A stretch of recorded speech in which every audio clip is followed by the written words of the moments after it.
Good evening. Excuse me. And thank you for joining us tonight for our Village of Alsip committee meeting. Today is October 25th, 2021. We'll call this meeting order at 7:34 p.m. Can you call a roll, please? Trustee Dalzell. Here. Trustee Juarez. Here. Trustee McLaughlin. Here. Trustee Murphy. Here. Trustee Navas Garza is absent this evening. Trustee Peretta. Here. Mayor Ryan. Here. We have a quorum. Thank you. Please join us for the Pledge of Allegiance. I pledge allegiance to the flag of the United States of America and to the republic for which it stands, one nation, under God, indivisible, with liberty and justice for all.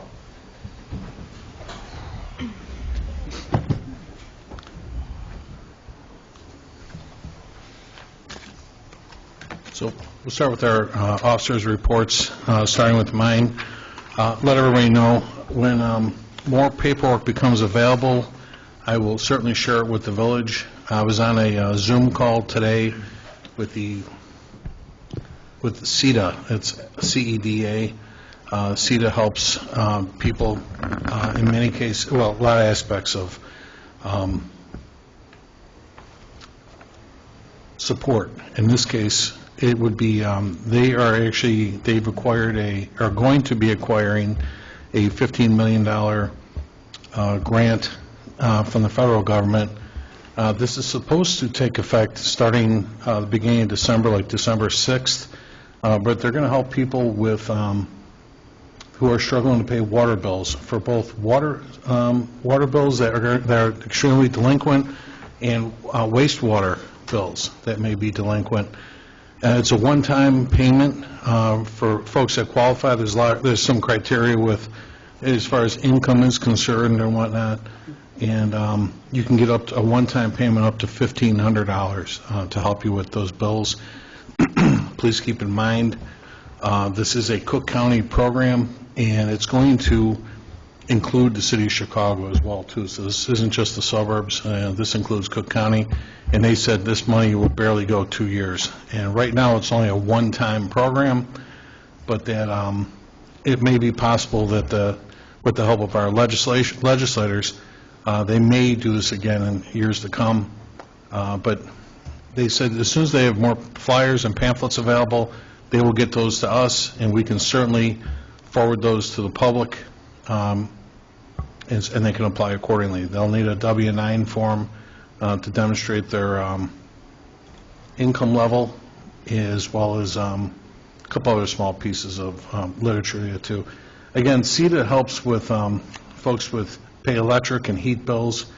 They also help with replacing furnaces. I remember years ago, I have a friend of mine that runs a HVAC business, and he works with them from time to time as well too, to replace furnaces for those that qualify.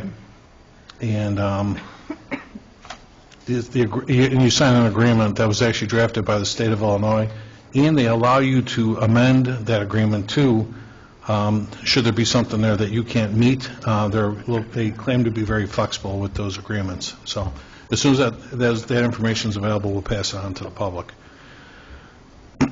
Also, I was meeting with our building commissioner, Roger, earlier today, and if anybody is watching the construction going on at 119th and Pulaski, it was interesting at Roger. It was nice to see that it changed hands with the gas station a few months back. Now Arco reestablished themselves in the village, got some great signage and welcomed them, as well as Checkers restaurant now is going to become a Sonic restaurant.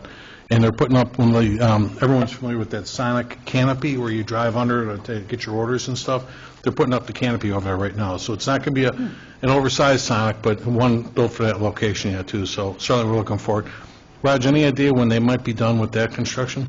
We're looking to be done before the Thanksgiving holiday. Before Thanksgiving, okay. And then we've actually had 3 interested parties look at the Baker Square property over there, and Roger said they just went to a bid. I believe they were doing a bid on Friday. I have not heard back from the salesman or any of the people that were going to be putting bids to it. Okay, so the realtors actually, because we've talked to the interested parties, but he felt it necessary to go to a bid format, and last Friday, those bids were due, so we're looking forward to hearing from the Realtor on it. It's Rick Scardino, I believe, right? Okay. And Roger was saying that Quality Snack Foods got their final approval, too. They're up. Now, how big was that building they just put up? About 30,000 feet, maybe? Probably more than that. I thought it was 30 or 40. I remember when we met with Gary. It's Gary Trapino, right? Yes, Okay. I think it might be closer to 40,000 square foot building he put up. that sounds about right. Yeah. Well, congratulations to him, because I know he had more contracts, and he's going to be doing more work over there. Anybody that smells bacon in the morning, that's Quality Snack Foods. They make pork rinds over there and stuff. So when you hear that bacon blowing across the way, blowing northbound, that's him.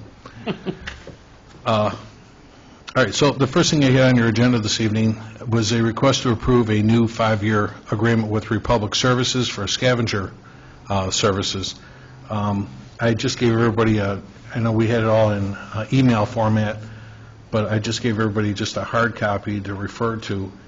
I'd like the board to consider, first off, our attorney, Joe Kankar, did review this submittal and the other that we had gotten from Homewood Disposal. Both were very good proposals, and Joe agreed that this was this was better priced, and services are almost identical to what we had before. Ernie Lopez is here this evening from Republic Services, if anyone has any questions. I did send Ernie an email about a week or so ago, and he replied back just to say that in comparing apples to apples based on the current and the current contract and the RFP submittal request, there will be no change in services. Weekly trash or carted services and recycling carted services, and then with the seasonal yard waste service will all remain the same, and one bulk item free of charge at each pickup. Folks aren't supposed to be putting their whole garage out there, but one bulk item is always allowed. Also, Republic Services will continue to provide free of charge yard waste stickers. Folks can come in the Village Hall, pick those up, and tag a garbage can if you have yard waste that maybe didn't fit in a paper bag. Yard waste stickers to the village residents, attached to their personal cans. They will continue to be billed. We will continue billing the village for these services. Payment must be made, which we do. We do that electronically to Republic. But one item in here, I thought, and Ernie pointed this out as well, too, options. And that's what I highlighted at the bottom of the sheet I just gave everybody. I'm sorry, this is on my email. I apologize. The RFP includes the opportunity for residents to rent additional carts, garbage cans, that would be billed directly to the resident at $3 a month. Because Ernie, what's the typical right now you always supply to each house? 20. One regular can, one recycle can? Correct. Okay. Also proposed was a one-time a-month pickup per home for curbside e-waste, an additional cost of $1.15 per home per month to be paid by the village. Now, if we agree to this, we're going to include this cost.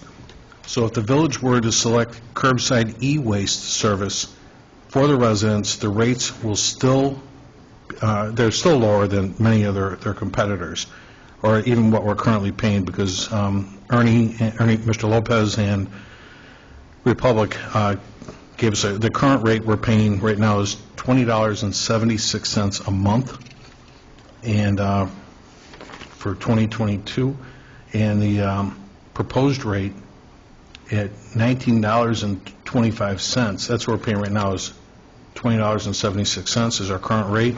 For next year, for 2022, the proposed rate is $19.25 plus the $1.15. So this will only add up to $20.40 per home per month.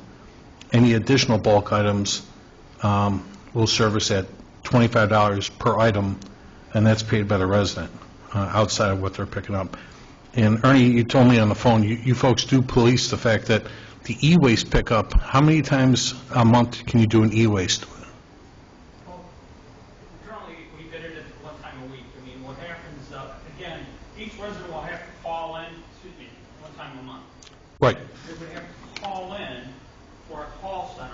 say, hey, I'd like to schedule a pickup. And what happens is they would generate a ticket for Friday pickup, and they would do a note, say, you know, the date is 1/5/20. They know, looking at it, when he calls again, his next one won't be able to be till 2/5. Okay.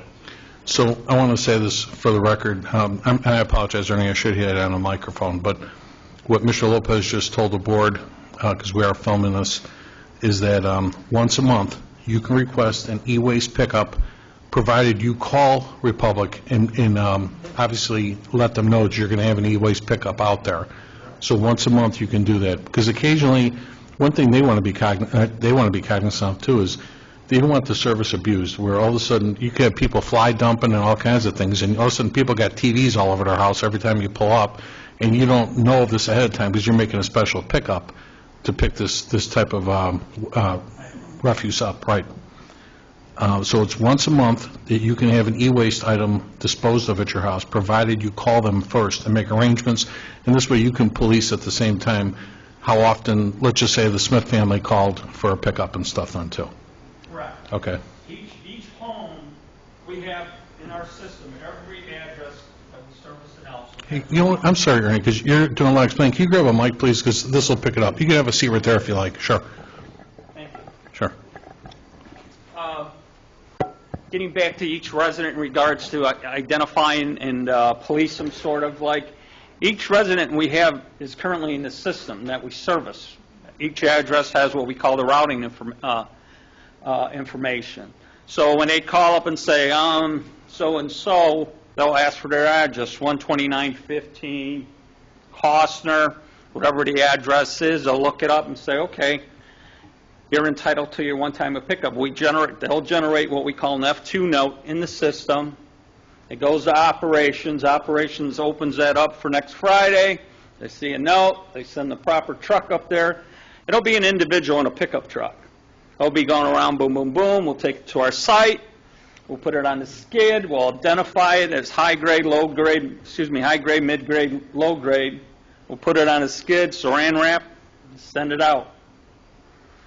Now, how should residents place those items? I'm sorry? How should residents place Just those like items? they would at the curb. Just loose at Loose the curb? in the curb. Okay. If they have a TV out there, set it out there. We'll have if they need help identifying it, there's so many trucks in and around the village of Alsip on Fridays. There's no reason why they couldn't get help. So again, just for the value of the public, Ernie, so e-waste, again, TV sets, computers, old stereos maybe, whatever, right? It's simply simplified anything with a cord. Yeah. Anything with a cord. Okay. So. Great. Well, I appreciate the, because I'll tell you, my assistant, Becky Smith, and others, we've coordinated efforts like once a year for e-waste events and so forth. And like anything else, whether it's us asking for a container for the day or getting volunteers and yada yada, makes life so much easier. And certainly the residents don't have to muscle that TV set that was delivered to their house. Now they got to find a car big enough to put that thing in and everything else and stuff then too. So. And they can more or less pick out the week they want that picked up in that certain month, right? Mm-hmm. So if they put it out on that, we pick up here every day on Friday, right? So each time you can say, hey, I'm going to put it on the third week. Call us, identify it, tag it, and it'll be picked up in service. Yeah. Every time we have that e-waste over here, you'd see 50 other municipality vehicle stickers out there. Thank you, yes. That too. I was going to be polite about that, but yeah, I'm big on looking for the old blue sticker and some of the other municipal municipal dump trucks. Yeah. I was, we had one resident, I was goofing around with them last year when we did that, and it's like, he had one of those 60-inch consoles, I mean, that thing, you need a pickup truck to get it. I said, I knew somebody bought that thing. Exactly. You and like 10 friends to move that. Right. My wife won't let me, I still got a Sony Trantron at my house that won't die, and things like 25 years old. And I'm telling you, you need two people to pick that thing up and stuff in, too. It's a 25-inch TV. It weighs a ton. Huh? So, yeah, really, to even get that thing to the curb, you would need two guys to do that You would. stuff, You definitely would. So, Yeah. I mean, he'd go around, he'd pick up, he's got a trailer, he's got the ramp, he's got the The jack or whatever. The handle, right, whatever, Right. lift truck type, and you just slide it on, pull it up on there, away he goes, strap Okay. it down, and he's on his way. So anyway, Board, I think we should include this in the survey, but certainly it's a board decision, but I think it's a good, I think that there'll be a lot of value to the community to do this. Again, to review the cost on overall for the 5-year term, the first year is $19.25 a month. It goes up to $19.83 to follow, and in its final year, it's still only around $1 or so more than what we're paying right now. So we appreciate the, obviously, the competitive number you gave us, Ernie. The additional term, should we wish to go an extra 3 years, again, is marginal if we decide to do that as well then, too. Even up to 3 additional years, so if you had 8 years out of this, I'm sorry, 8 years out of this, you'd be at $23 a month, $23.87. Again, the e-waste pickup, it starts off at $1.15 per home per month, and is a 4% annual increase, and even after 5 years, you're still only at about $1.35 a month, so, For curbside service. for curbside service, no less, Right. so. Any questions for Mr. Lopez, Board? Sir? One question I have, this cart rental option, what is that? That's if somebody wants to rent like a yard waste cart, or additional cart, You get one of each right now. right, you get one of each, Well, I say, that's why I wanted to clarify, is right. we get the one of each now, but if we need 2, Yeah. we need 3, we can. It'd be Right. additional cars. And again, we wouldn't build the village. This is something that we would do in additional to, we would build a resident direct. Because everything, what you guys agreed on tonight, that's more or less the guidelines. But those is just another offering that we, benefit that we'll have for the Sure. residents. If you're one of those households that if you're bagging your lawn and, you're trying to get rid of it, obviously the brown container is a great container to have.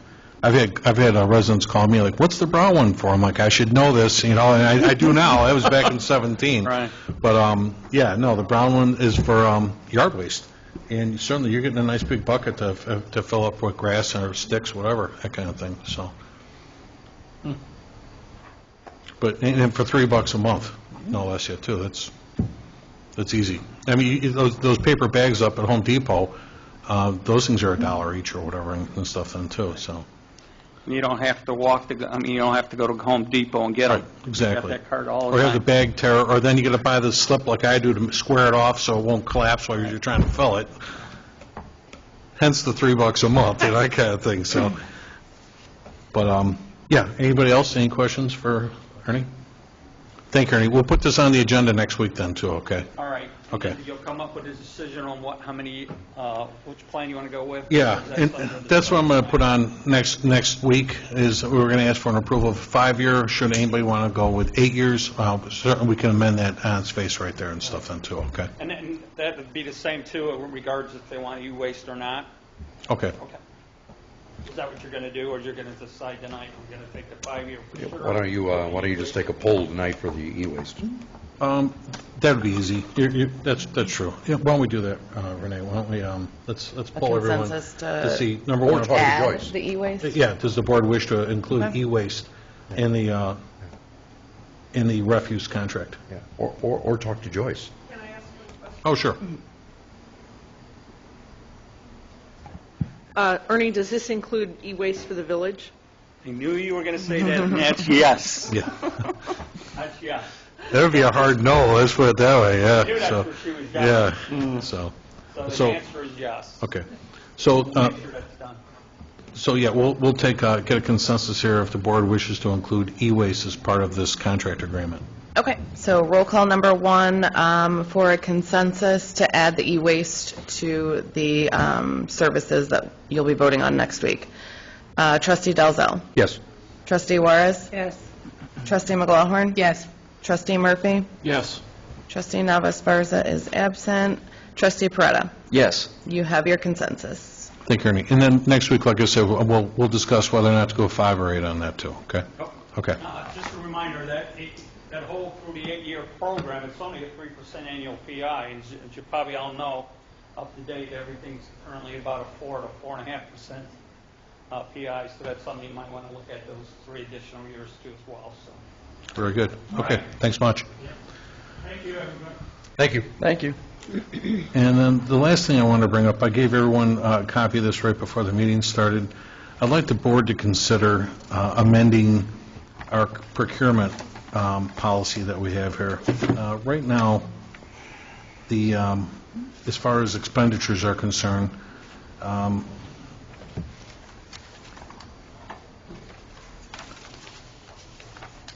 rule that we work, okay, so the rule we work with, bidding is required anytime an expense goes over $20,000. All procurements of supplies and/or services where the expense shall exceed $20,000, we need to get at least 3 bids. I'm sorry, a bid is required, not 3, but we have to go out to, in many cases, we consider that an RFP. Also, notwithstanding, following provisions are made for procurement of competitive bidding. Any procurement of works or public improvements where the expense shall exceed $20,000, authorized by a vote of 2/3 of all trustees. Okay, that's just our policy on that. And then we can sole source things. Occasionally, those things happen where there's it might only be one or two particular vendors, and we've done those as well. We've done that. In this case, Chief Szynski, we just did with the fire truck. We did go out to an RFP, but we have talked about that before with the familiarity of a particular brand, that kind of thing, where we've kind of sole sourced that and stuff then too. I know that's what we did back in 2012. I know we did that. Right, this is the first time we've gone to bid on a fire engine since 2000. Every other year it's been, we picked a particular brand. We did Yeah, I think when I came on the board in 2011 and 2012 was when we bought the last pumper. Correct. Okay. Correct. And then, obviously, there's emergency procurements and governmental procurements. What I wanted to look at, though, Board, was purchases or contracts for appropriated items. So right now, under Section 2-273, any purchase or contract for supplies or services that does not exceed $3,500 for previously appropriated items may be awarded by the department head pursuant to the provisions in this article. That's A. B, any purchase or contract for supplies or services between $3,500, let's call it $3,501 and $99.99, call it $10,000, for previously appropriated items may be awarded by a department head subject to prior written approval of the finance director and the mayor pursuant to the provisions in the article. C, any purchase or contract for supplies or services of $10,000 or more shall be awarded by the Board of Trustees subject to written approval of the applicable department head, the finance director, and the mayor. And then finally, D, all purchases or contracts for supplies and services of non-appropriated items shall be the subject to approval by the board. Finally, purchases or contracts between $500 through $20,000 shall require the solicitation and receipt of no less than 3 quotations. Award shall be made to the responsible person offering the lowest acceptable quote. The names and persons submitting the quotations and the date and amount of each quotation shall be recorded and maintained for public record. The reason for this, again, I'm addressing the public now, is that you need to know that we are paying a fair market value for either services or supplies. So very quickly, letter A. Now, again, this ordinance, the last time it was even addressed was back in 2007, so it was 15 years ago. Prior to that, I don't have an earlier date, but that was at least 15 years ago when this was last addressed. Many services and supplies and everything else have increased in cost. And what I'd like to ask the board here on a couple of these items, I gave you just a suggestion, that's just my suggestion, is to increase those costs a little bit. We do have trusted department heads here. We have appropriated a budget that we live by. And again, I think we've got enough provisions for oversight to make sure that the purchases for supplies or services is being done fairly and by a trusted department head, as well as the aforementioned when I talk about either myself or the finance director being involved. So under letter A, where it says, any purchase or contract for supplies or services that does not exceed $3,500, I'd like to ask the board to increase that to maybe $5,000 instead. Let's talk about that before we move on. Would the board would the board favor an increase, or is there any discussion on this? Let's put it that way. My biggest concern on that particular line item is the word appropriated. I mean, when we do the budget, I mean, there's a lot of just general line items, and so you can't specifically say that the purchase of a desk is appropriated because it's just buried in the line item. The appropriation is actually double the budget. That too. For whatever statute that is and stuff then too, but more importantly is, we've established a budget, even if it's an appropriation budget, and this is still the responsibility of the department head to say that if we only appropriated, let's say for tonight's discussion with the chief, we appropriated $15,000 to remodel a kitchen, for example. He can't exceed that $15,000 because that's all we appropriated for the item. It's not true. I would change the word appropriated to Unless budgeted. we change it. Well, it's budgeted. Budgeted, I not apologize. appropriated. It's budgeted for $15,000. The idea is he's not supposed to exceed that budgeted amount. Thank you. Right. So, But I say, yes, that might be a specific line item in the budget, but a lot of purchases that would fall into this dollar amount are not specific line items, is my only point. okay. But again, even if it was stated at $3,500, it's still, the cost of services and materials have increased over the last 15 years is why I'm looking for that. No question on the dollar amount. I'm concerned about how are we going to distinguish budgeted versus not budgeted. And the way that we were going originally on the budgets is we were sitting there, we were moving miscellaneous. Mhm. But it seems like it stayed anyhow. Actually, we eliminated a lot Much of as that. Joyce tried to get rid of miscellaneous, there's some in there, Right. but We not a don't- whole yeah. lot. Right. The budget for miscellaneous has been drastically reduced. Reduced, but still, that's one of the numbers where, under miscellaneous, there's not a specific. So then, all I would have to do as being the devious department head is sit there and say, it's miscellaneous.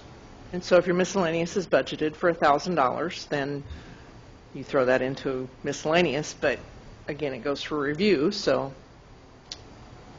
And the review's going to say, well, there's a fallacy to some of this because it's talking about there must get approval before they purchase.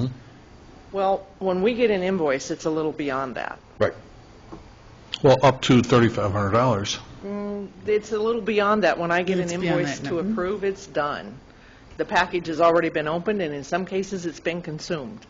So it's a little, until there's a purchasing system in place, this is behind the eight ball. So you can say that they get approval before they purchase, but you know as well as I do that you get invoices to sign, and it's already purchased at that point.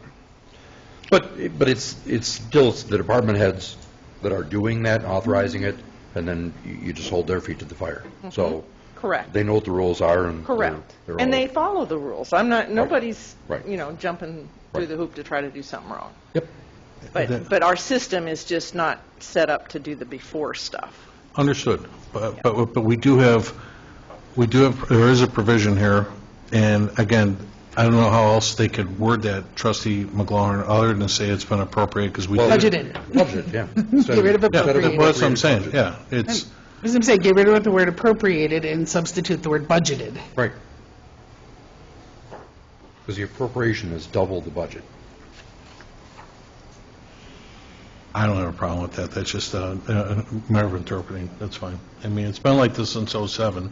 And it We may didn't do an have, appropriation budget before. right, We that was did something Kent implemented. Kent implemented the appropriation budget? Appropriation, yes. Ordinance, right. Appropriations have been around a long time. They Yeah. have been, but not here per se. The village used to pass a budget, Right. period. Okay. And that's what they use as their appropriations. Under Kent, we went to an appropriation ordinance. I see what you're saying. So that we didn't have to nitpick on the line items. Right. Gotcha. And while we did talk back when about going back to a budget, we're good with the appropriation. We've been doing it. Do you have any issues with that, staying with the appropriation? Because rather than going back and forth on language? Appropriations does have a different meaning than budget. And appropriations is doubled. In this particular village, it's doubled, so that we try not to run into the adjustments that we have to do, which we do anyway. But I don't have a problem with the language as long as the department heads know the playing field that they're playing in. Absolutely, yeah. And we talk about that in our department head meetings all the time and stuff then too, so. I don't have a problem, trustees, with rewording that to say budget as opposed to appropriated. How about going back to my question, we'll have to put this to a vote.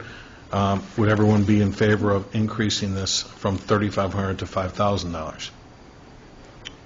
I think all the numbers you suggested here are fine. Letter B was any purchase or contract for supplies or services. It used to be between $3,500 and $10,000. I'd like to increase that from $5,000 to $15,000. Again, get rid of the word appropriated and Right. substitute budget. And then any purchase, letter C was any purchase or contract for supplies or services of $10,000 or more shall be awarded by the Board of Trustees, subject to written approval of the applicable department head, finance director, or mayor. I want to go from $10,000 to $15,000 on that. And then finally, purchases or contracts between $500 and $20,000 shall require the solicitation and receipt of no less than 3 quotes. I'd like to increase that from $500 to $3,500 and take $20,000 and make it $25,000, only because $500 is such a low threshold. That's a lot of work to go through to, let's just say for a $600 or $700 item, to get written quotes and all that kind of thing yet too. I would like to make a comment on the 25,000. We have to go to bid at 20. So 3 quotes at 25, I would say that it goes back to 20. Yeah, I would By say move it statute. up to the 3,500. That's a but good point, not Joyce. raise So- to 20. So we leave it at 20 grand, go from $3,500 to $20,000. I agree with that, Okay. yeah. And item B has to be $5,001. Differentiate from A. $5,001? Okay. And again, board will change, wherever it says appropriate, Or is we're it going to use the word budget. 5,000.01? We've got, no problem. So I'll go through this and I'll make those changes. But I appreciate everybody understanding that the cost of goods and services have increased in the past 15 years or so. And we've got a lot of faith in our department heads. I think they're all doing a great job. And I've been here for just over 4 years, and we haven't had really any problems with this. And again, I want to entrust our department heads to make great decisions, and still, obviously honor the budget we established for it then, too. So I'll put this together for next week for approval for the board for that. And that's all I had for this evening. Talked enough here. Go ahead. Clerk's report? Thank you, Mayor. I have the presentation of the October 18th, 2021 board meeting minutes. That is all I had on my report, but I would like to just share an email real fast that Chuck Geraci sent to Erica. It says, Erica, we had a very successful Alsip CERT class number 4 ending with the final disaster scenario and graduation this past Saturday. Thanks for all your assistance along the way by securing the rooms, locking in dates, contacting me when equipment and supplies were delivered, etc. You and everyone in the clerk's office are a big part of the program's success. Also, I appreciate all of you for assisting the DEP throughout the year. Thanks again, and please let everyone know in the clerk's office how much they are appreciated. I just wanted to share that because I don't think sometimes the ladies in the office get thanked or recognized enough, so I wanted to share that, and I appreciate you sending that to Erica. Very quickly, Chuck Geraci's here. Chuck is our Director of Emergency Preparedness. Chuck, great job over the weekend. I was here Saturday with your graduation, and I watched the drills that you were doing, and it was pretty cool. Chuck had Boy Scouts out there. They had Patty Ridings was helping everybody with makeup, and apparently we had people out near 123rd Street, and residents were calling in because they had people, they had like fake blood all over them and stuff like that, and like, there's a problem at the Village Hall and all that kind of thing, yeah, too, so it was, much like they did that with the active shooter drill we had a few years back at the flea market, but Chuck, you did a really nice job, and you had a good responsive group there with you, so we graduated another 11 participants. Next class kicks off in September? Okay. And then, also, everybody was very, you did a nice job with them. They all knew their jobs, and all that kind of thing. We had a nice talk with everybody and stuff then, too. But your closing, thank you, your ceremony is done very well. And it's the way you do it. And I like how you did that and stuff, yeah, too, where everything's prepared. We have a nice talk with everybody. And they were here, what time did they get here? 8 o'clock-ish, 9? Some of them 7:30. 7:30 in the morning? The people that had been mobilized come about 40 to 7. Yeah. And they did a great job with that. It looked like a horror show by the time they walked out. So, yeah, they did. They looked like a horror show. And 5 minutes after we replaced them, before you called in, which you did a chance to call me right away. he had the triage mats out by the police station. They were dragging all the bodies outside and laying them on all the mats, depending on your severity of your wounds and all that kind of thing. So you had the, and so you had the green, yellow, and the red, and then you taught them how to put the black one over to the side and everything else yet too. So great job, Chuck. Very, very well done. Thank you. Thanks for coming, Mayor. Yeah. Thanks for reading that. And, yeah, it was a great event, and everything went very well. The whole 20-hour course went well, and the final scenario was great. Yeah. No, and everybody, obviously they did a nice job of recognizing your efforts at the end of that yet too. So good job, Chuck. That was all I Anything had, else? Mayor, Okay. yeah. Just one comment, I did email some minute corrections. Yes, that was my fault. I do the minutes, and I just completely looked over it. But it is corrected, and Okay. it's done in the packet. It's correct. Okay, thank you. Next week's packet. You mean next week's Yeah, packet? it's done for for next meeting, yeah. Next we'll have the Fire Committee, Trustee Murphy. We have public forum, Mayor. And Oh, I apologize, you're right. We didn't have anybody from the public here. So, Maybe For the staff record. wants to say something. There was somebody There here, was a but he gentleman must have here. left. did anyone from the public wish to address the board tonight? Okay, nobody's coming up. All right, I thank knew you. public that was going to be here, I don't know what There happened. was a gentleman here, maybe he had business out in the hall, I don't know. So we'll go back to the Fire Committee, Trustee Murphy. how about standing committees? You can start with finance. I apologize, man. Yeah, I'm breezing through my agenda here. So Finance and IT, Trustee McGlowan. I will have the usual list of payroll and accounts payable for approval next week. And on that topic, we do have the special meeting right after this one to approve some missed accounts payable. Then we have the presentation of the September bank balances, a review of the October finance report, and review of electronic invoice approval schedule.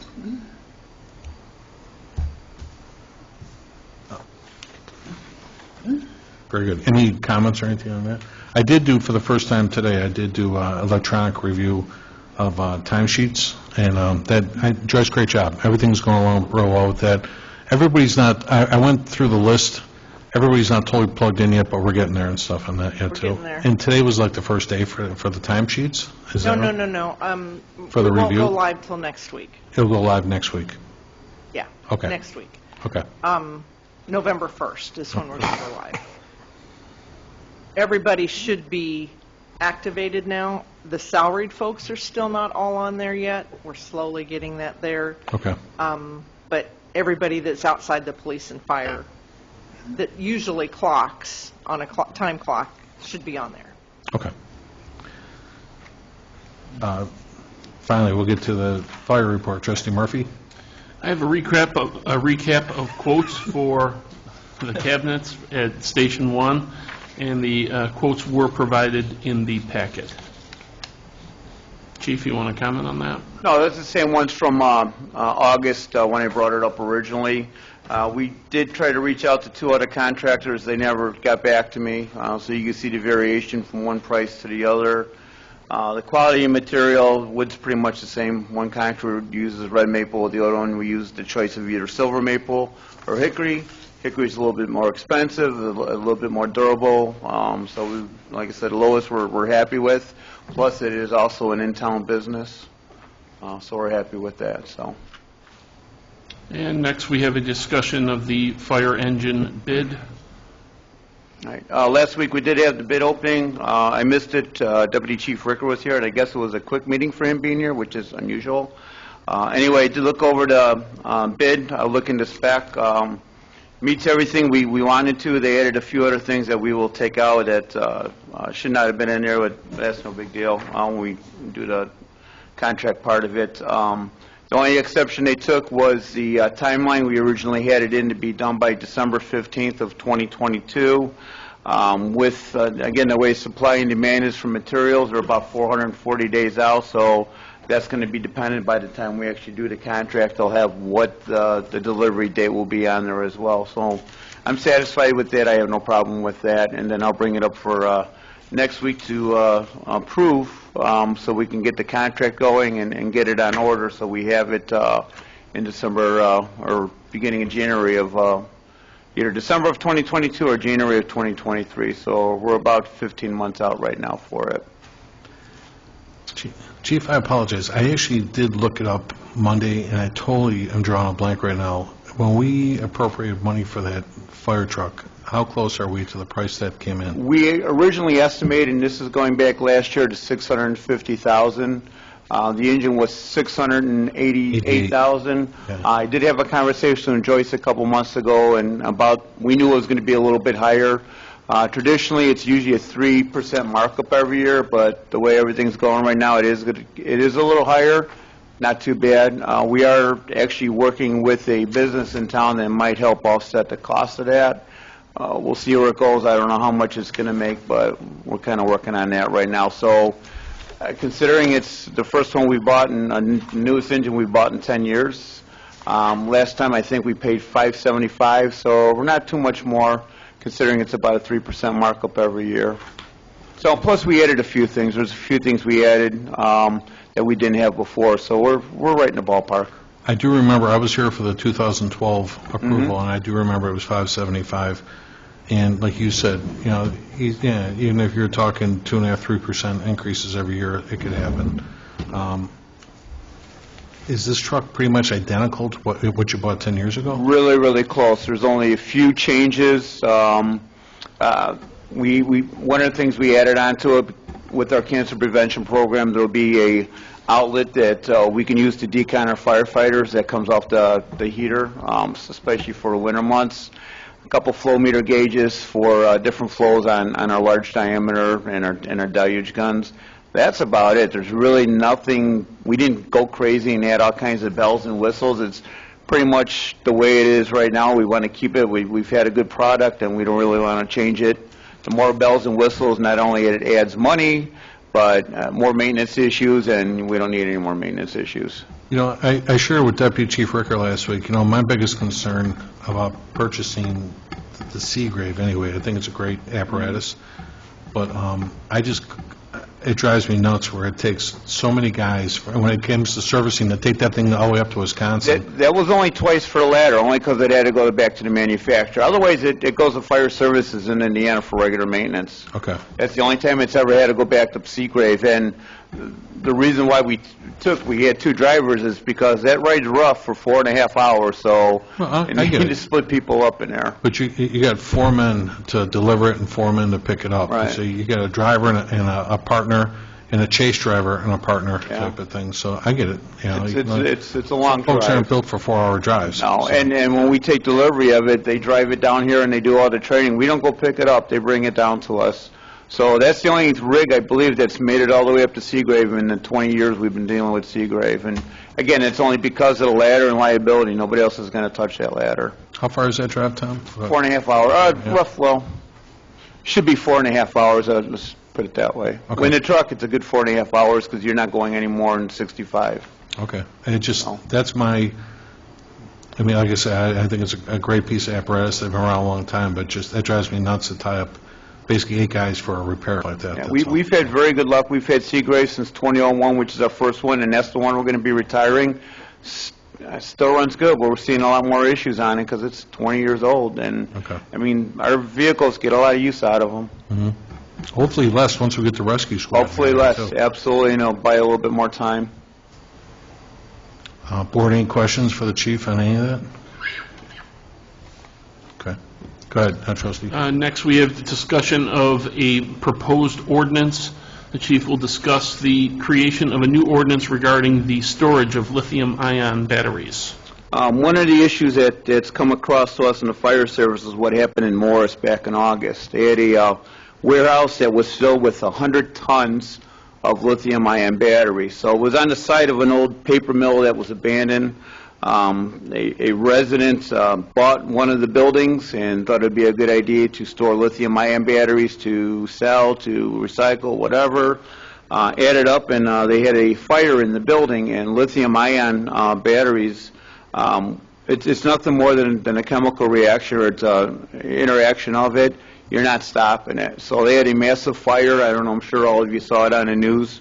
The chief of Rockton was very happy because in the Morris fire took over all the pressure off of him when they had that large fire out there by Rockford. It is still ongoing today. There is no place in the United States to recycle lithium-ion batteries, even though there's people that says there's out there. According to the U.S. EPA, there isn't. There is no place to dump it. There is no dumping grounds for it. And we know that the world we live in now, they keep going green, green, green, which means more batteries, more lithium-ion batteries. It has to be stored somewhere, and we have a lot of warehouse space in our town that we could have potentially the same thing. There is no code out there, for storage of lithium-ion batteries. They're working on it right now in NFPA, but you won't see nothing in 2024. So we're trying to go off of how Morris dealt with it and some of the information that they found out. And the biggest thing is separating it while it's in storage. The problem with lithium-ion batteries and what caused so much with that is the little button batteries that everybody has all over the place in their house. When they start heating up, they start popping and sailing across the other side of the room. And all of a sudden now you have spot fires all over the place. You just don't have one main fire. And like I said, there was nothing to extinguish lithium-ion fires. Water will control it. It'll control the surroundings. It will not control the actual fire itself. And there's no such product out there that will extinguish lithium-ion fires right now, lithium battery fires right now. So I'm going to meet with my 2 fire prevention officers sometime this week, and we're going to talk about it. So it's just mainly of allowing only X amount of product in a warehouse and having some type of separation between the weight of it as well. So just in case we do have a problem, we have a better way of controlling it and not repeating what happened in Morris. The chief of Morris did a presentation last week when I was in Peoria for the Chiefs Conference, and I wanted to wait till his presentation before I decided to look at what we want to do in our village. We've had some other businesses in town that wanted to bring in all kinds of products, which is really nice, but if the building is not designed for it, if the sprinkler system is not designed for it, we have to do something different to protect that. And the mayor and I just had dealings with another company, a couple months ago on 115th Street. Mm-hmm. Yeah, and we got to watch out for everybody that's in our town, including our businesses. So I'm going to get together with them. We'll formulate a plan, at least until the codes are out, just to minimize how much they can store and how they need to store it in our buildings in town.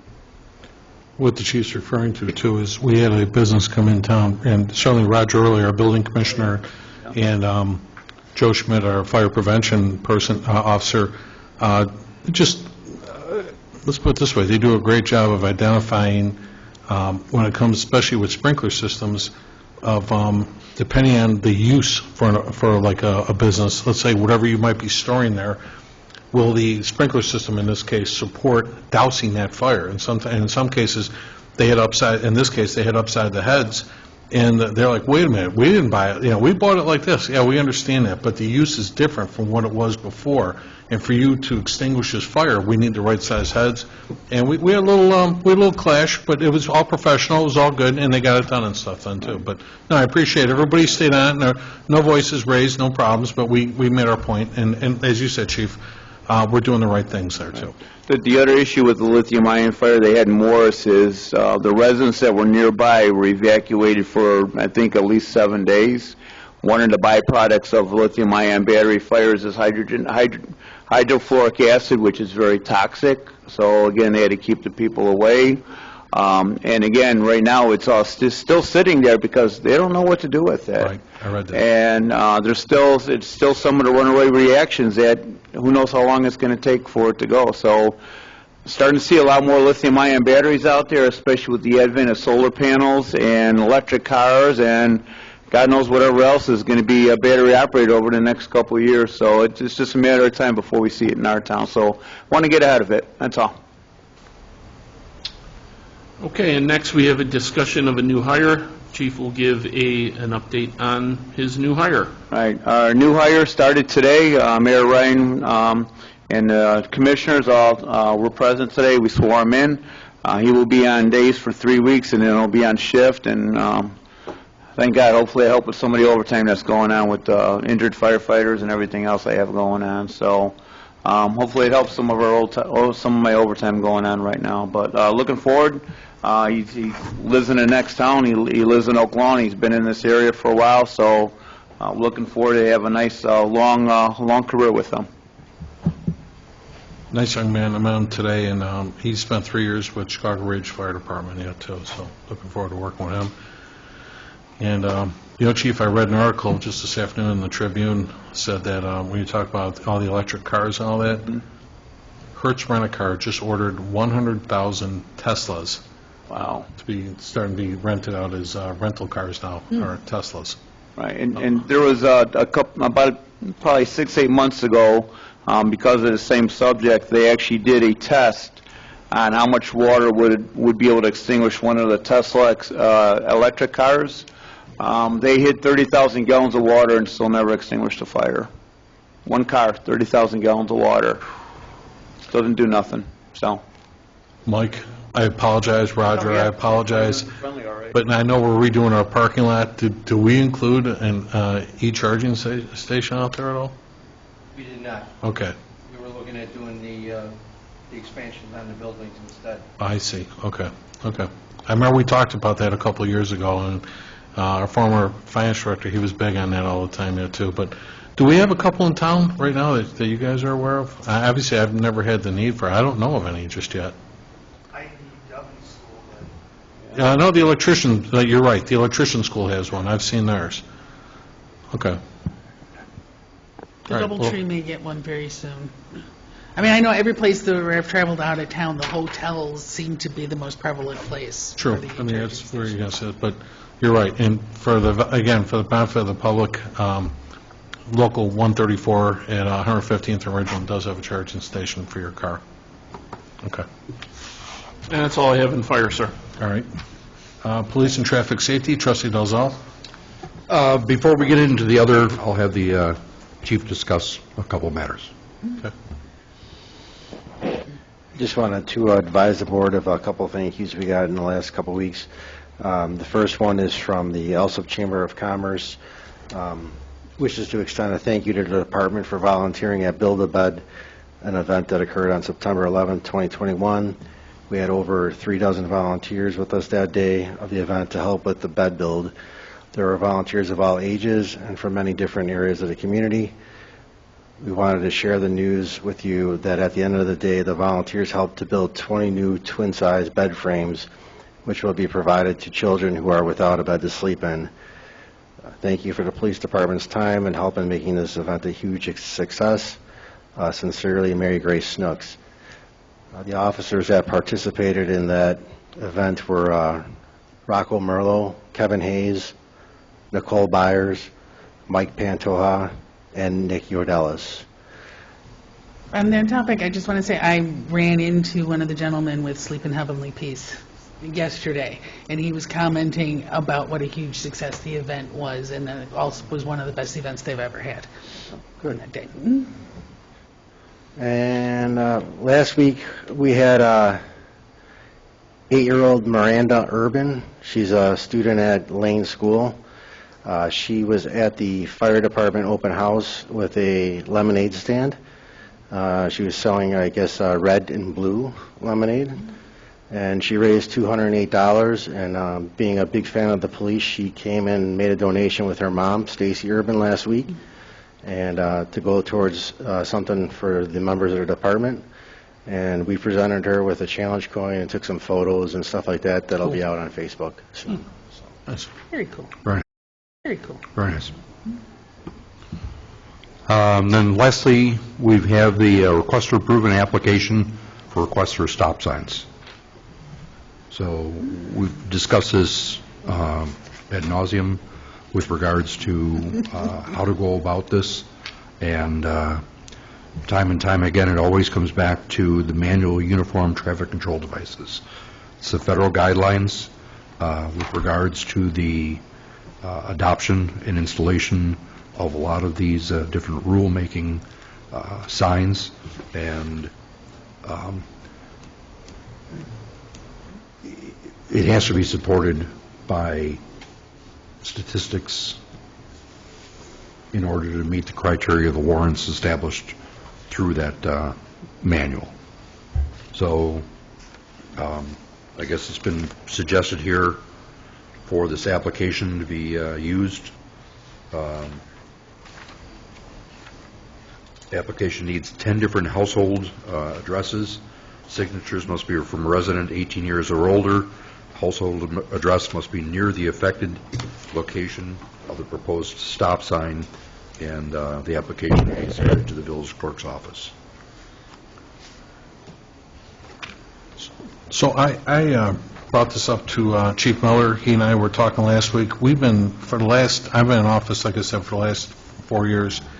And the past year or so, we've really been getting inundated with a lot of requests. And Becky Smith's not here this evening, my assistant, but for speed bumps, and now it's stop signs. And I actually spoke to a very nice gentleman last Friday, and he had just bought a house here 2 weeks ago and was already asking for a stop sign over on 117th Street. And I said, we totally understand your request, and I spent almost the majority of last week.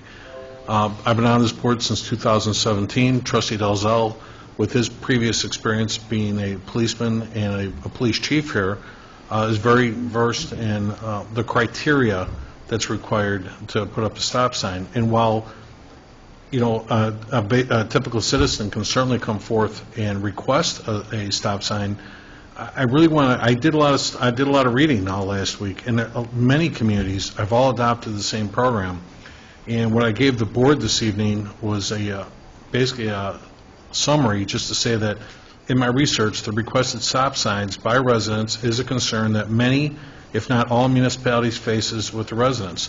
Most of these communities have standard guidelines that need to be met for each request to, let's say, like in our case, it'd be a traffic safety committee or a traffic safety department in larger communities.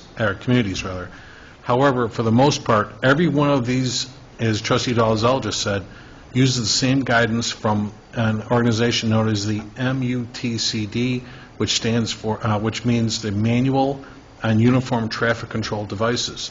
And as Trustee Dalzell just pointed out, I drafted a whole application here, and that's what I'm asking the board to approve, is having a policy that should a requester want a stop sign, it's got to meet all this criteria. There's got to be a dozen steps to be made, including getting a buy-in from the rest of the community that in the area where this will be affected.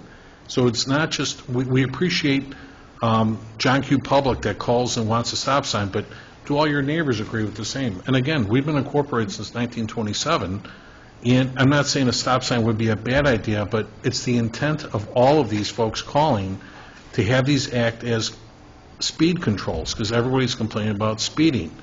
And again, what I highlighted for everybody in the scenario I just handed out, most communities are presenting their case to residences saying stop signs are not always the best answers, and sometimes can intensify the problem that they were trying to resolve. In other words, the public is trying to slow down these cars. In most communities, they have a brochure or a fact sheet on their websites and whatnot. A stop sign is one of the most effective control devices when used at the right place and under the right circumstances. It is intended to help drivers and pedestrians at intersections to decide who has the right of way. One common misuse of stop signs is to arbitrarily interrupt through traffic, either by using a stop sign or by causing an inconvenience as to force traffic to use other routes. Where stop signs are installed as nuisances or speed breakers, there is a high incidence of intentional violation, meaning in those locations where vehicles do stop, the speed reduction is only in the immediate vicinity of the stop sign, and frequently speeds are actually higher in between those intersections. Well-developed national and state guidelines help to indicate when such controls may become necessary. These guidelines take into consideration, among other things, the probability of vehicles arriving at the intersections at the same time, the length of the time a traffic must wait to enter the intersection, traffic delays, and the availability of safe crossing. So that's all I'm asking the board to do is, while we want to facilitate these requests when people call, I think we need to have the proper criteria out there, or an application in this case, so that we're not just arbitrarily throwing up stop signs, and we could be the cause of the problem at the end of the day. So, was there any questions on this?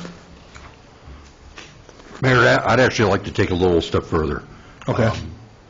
I think that what we should do is we should model a traffic management policy. We should identify those participants for that, in essence, a board. My suggestion would be comprised of both the police and fire chiefs, obviously the public works superintendent, and then maybe one other person. But you have to get, we have to deal with not only the stop signs, which quite frankly are pretty simple because that manual provides all the requirements for it, and it's black and white. But we have people who are making requests for parking. We've got the snow route issues that are in front of us, and these speed bumps, speed humps, which, by the way, I'm not in favor of whatsoever. In case that wasn't, I'm not in favor of it whatsoever. I wasn't sure what your opinion was on those. Yeah, I'm not in favor of it whatsoever. But this way, it would be a standard group of people taking in and identifying what's best for the community. The stop signs, I mean, I've been saying this forever, they do not regulate speed. As the mayor's already talked about, oftentimes the inner stop sign speeds are higher than what they would have been had the stop signs not been present. We teach our children to cross at intersections that are protected by stop signs because people are supposed to stop. After the people have gone through 8 stop signs, their desire to stop is over. And so a child being told to cross an intersection where a stop sign is takes it for granted that the person driving the car knows what they're doing and is going to stop for that, and they don't look left or right, like probably should they always, but and they walk across, and a terrible tragedy happens. So the stop sign, absolutely positively, is something that we have to deal with. Illinois being a vicarious liability state, if we allow a stop sign to go up where it shouldn't have been placed, we assume total responsibility for any accidents or anything that happens because the person did stop for it. So, I mean, there's a lot of liability that's involved in this.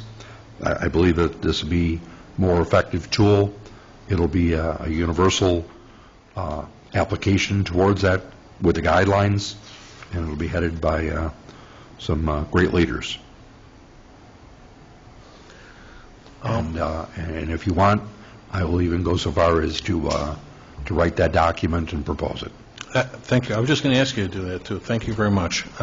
And really, I mean, with your background, you know, and I'll tell you, for what it's worth, folks, I did not paste and stick anything. I sat there and I typed all this out, and I even made my own graph and chart and all that kind of thing, too. I'm getting pretty good at all this lately, too, you know.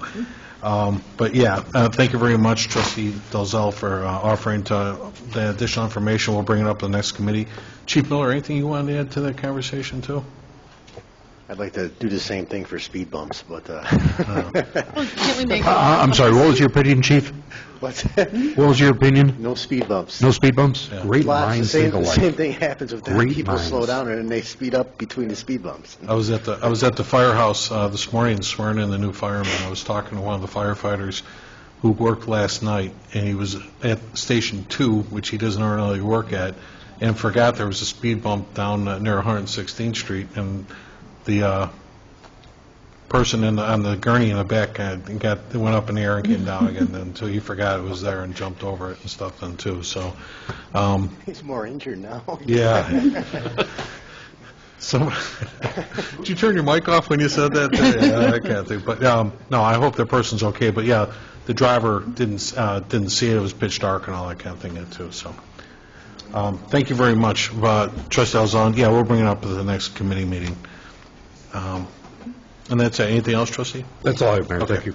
I mean, Mayor, I do want to say I really like the idea, and Trustee Dalzell, I really appreciate your input because I know you're the most knowledgeable member of the board in this area. But, I mean, you're right. I mean, constantly, cannot tell you how many times I get texts or emails, somebody wants a stop sign. But it's usually, as I said, most of the time, it's one voice. And by going this route and requiring signatures of the people in the affected area guarantees that it's not just that one voice, or that voice isn't the only squeaky wheel. I mean, we're getting more participation. And we're going to evaluate it and make sure that there is a legitimate need and not just a squeaky wheel. It's easier for a person to make their request individually.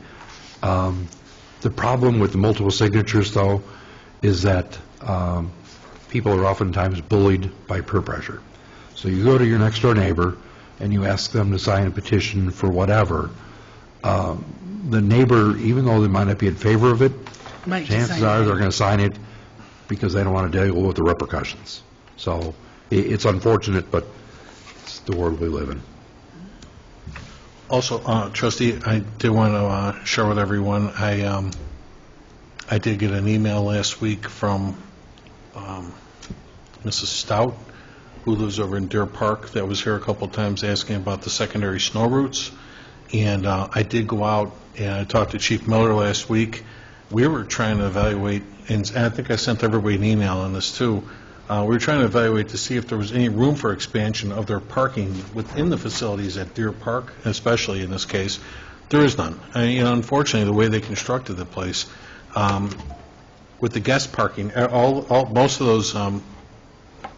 most of the common areas, let's just say, they've got 2 guest parking spots between 4 townhomes, and directly behind the guest spots are all the underground electrical lines that came up for your phone systems and your electric, because they don't have any overhead lines, and there's no room for growth. There's no room for further development. It has to stop there. So, if nothing else, I'd like to have a meeting with the 8 Homeowners Association to respectfully ask that if they want to facilitate more parking, maybe they have to give up the guest spots to the residents. I don't know why the onus would be put on us to create more spots on the street. We'd love to help these people. That's our job, is to do what we can. But the cul-de-sacs, the subdivision was designed the way it was, and whatever year the homes were put up. But before we officially comment on this further, our attorney, Beth Addard, recently represented us in a case where it was brought against us it was dismissed, but for someone getting tickets on secondary snow routes. So before we make a final decision, Ms. Addard asked that we hold up, and we'll talk about the next committee meeting then, too. But I'm just saying, we did look at it. Chief Miller and I were talking about maybe they could develop some common areas for additional parking, but there is none. I couldn't find any out there, Chief. I don't know if you could, but I didn't see anything. I had one idea I discussed with Trustee DeZella earlier, but I'd have to look at it again, touch base with you tomorrow. Okay. And certainly, Chief, I would never encourage even one side of the driveway that is considered a fire lane, and I don't want that encroached in case you got to get in there. And we said yes to something like that, too. So, all right. So anyway, I'll bring that up at a future meeting. And I did send Ms. Stout a email earlier tonight letting her know, just, attorney asked for a few more days, we'll get back to her when we have an answer for her then, too. Next, Public Works and Boat Launch, Trustee Juarez. I have a request to purchase one new 2022 Ford F-350 pickup truck with snowplow from Roche Ford, 303 West Grant Avenue, Bentonville, Illinois, through the Suburban Purchasing Cooperative in an amount not to exceed $45,000. That's all, Mayor. Okay. And just for confirmation, we did budget for that? Okay. Next, Sewer and Water Committee. I'm not sure who's on that committee. Trustee Peretta, Trustee I can read that. Sewer and Water, request authorization to purchase water meters and FlexNet radios at a cost not to exceed $27,248. And that's all I have. Okay. Dan Trabant's here. Dan, anything else you need to add? Anything? Okay. That's not enough?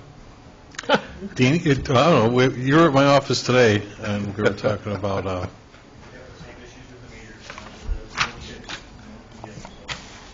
oh, really?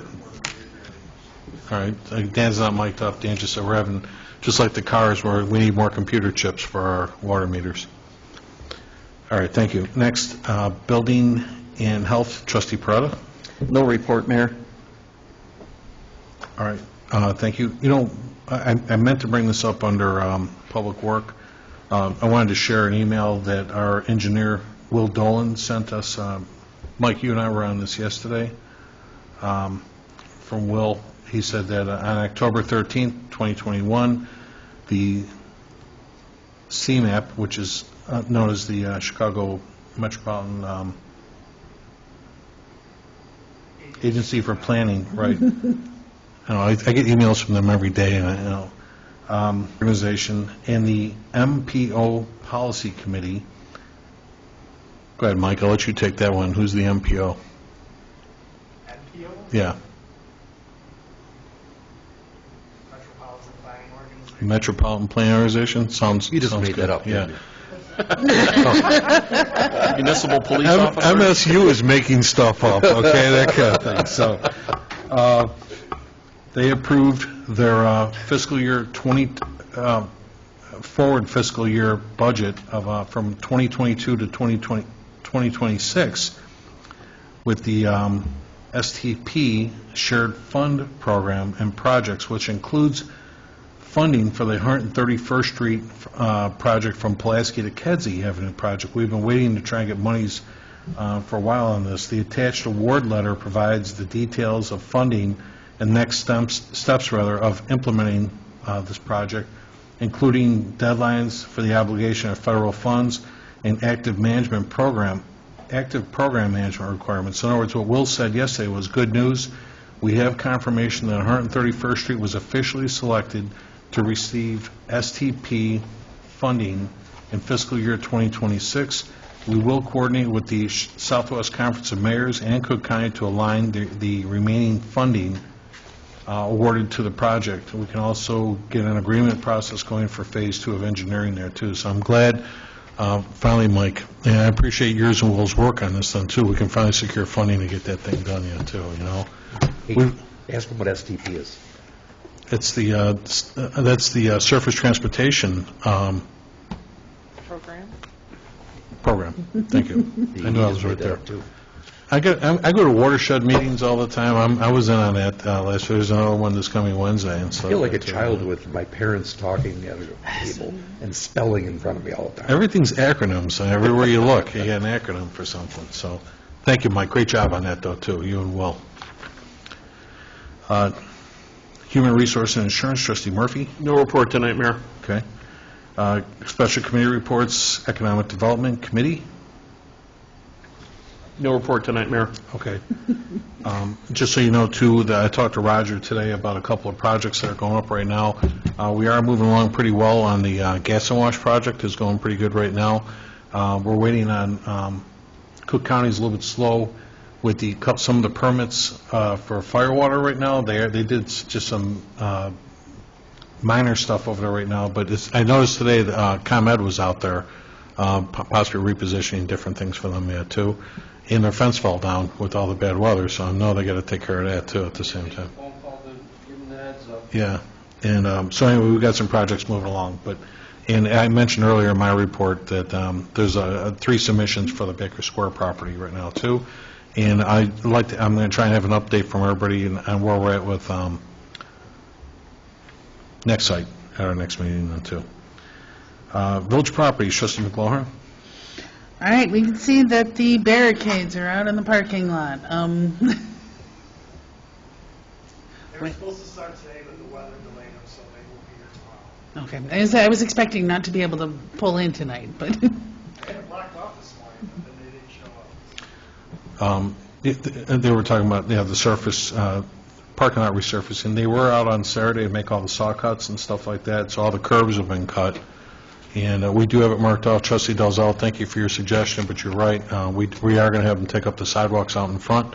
One thing we did run into a little hiccup with, not a big deal, but Roger pointed out to me, we can't do the tiles right in front of the front doors because that's where the footing for the building is, and it would jack up to add concrete to that.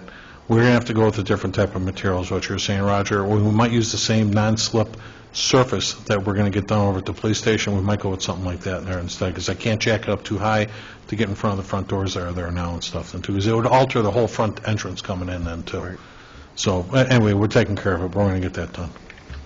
Mike, what was the turnaround time just to get that parking lot done? Timetable that they gave was 1 week. 1 week? Great. Thank you. Trustee, also, all the parking lots are done over at the Heritages with the resurfacing and resealing, rather, and striping and all that kind of thing, too. So, next, ordinance legislation, Trustee Peretta. No report, Mayor. Okay. Trustee, I did run into Trustee Peretta as we were walking in tonight, and for the next, our attorney, Mike Kankar, asked for a few more days. We're going to have that ordinance ready for review on cart corrals that we talked about, I'm sorry, refuse corrals around garbage cans and stuff like that. Next, plan zoning and licenses, Trustee Juarez. I have a presentation of a list of licenses dated October 11th, 2021 through October 22nd, 2021. That's all, Mayor. All right, thank you. Anybody have any presentations, petitions, or communications? I want to remind everybody, if you're available this coming Saturday, is the Fall Fest at the Alsip Park District. The village is assisting in this effort, but the Fall Fest runs from 1 until 4 p.m. I believe, you versed in that too, Mike? I left my flyer on my desk. From 1 till 4? All right. It's noon till 4. Thank you, Chuck. Chuck, your guys are going to be out there too.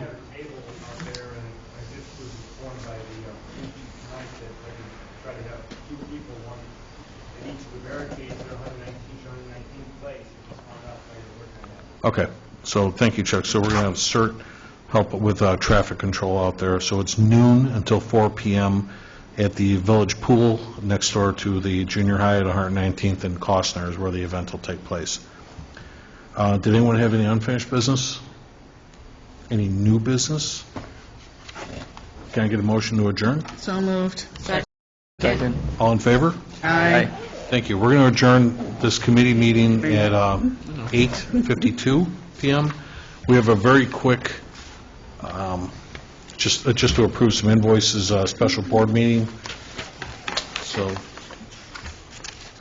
let me introduce and call that meeting in order.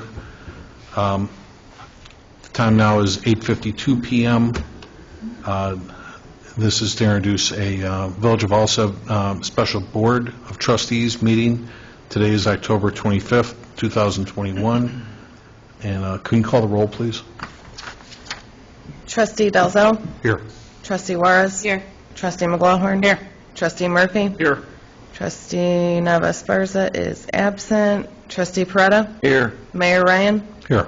We have a quorum. Thank you. We're going to waive the Pledge of Allegiance and public forum. We just concluded a committee meeting immediately in front of this meeting. Under the standing committee reports, under Finance, Go ahead, Trustee McLaurin, if you I want to have a speak to request for approval of a list of accounts payable dated October 25th, 2021, totaling $360,728.75. And that's all I have, Mayor. So the reason for the special meeting was we had bills totaling $360,000, as the trustee just mentioned, and not all of those were approved at a committee meeting earlier this month. Therefore, it couldn't be approved at last week's board meeting, so we're just doing so tonight. Moving forward, hopefully even with the Laserfish program, we'll have more signatures faster and approvals sooner, and we hope to avoid this happening again, so this really never happens. So can I get someone to please make a motion and a second to approve those bills being paid? I will make that motion. I'll second. Thank you. Can you call the roll on that, please? Do you want them motioning and seconding to, It's just an action item. No, we don't have to go through all that. We can go Okay, right I just to it. wanted to make Yeah. sure, I'm sorry. Yeah. Okay, so roll call number 1 to approve the consent agenda. Trustee Delzo. Yes. Trustee Juarez. Yes. Trustee McLaughlin. Yes. Trustee Murphy. Yes. Trustee Navas-Sparza is absent. And Trustee Peretta. Yes. Motion carries to approve the consent agenda. And again, Board, before we wrap up, did anyone have any unfinished business yet? Or any new business? Then I'll ask for a motion to adjourn this special board meeting. So moved. Second. Thank you. All in favor? Aye. Thank you very much. We'll adjourn this meeting then at 8:56 PM. Thank you. Have a good evening.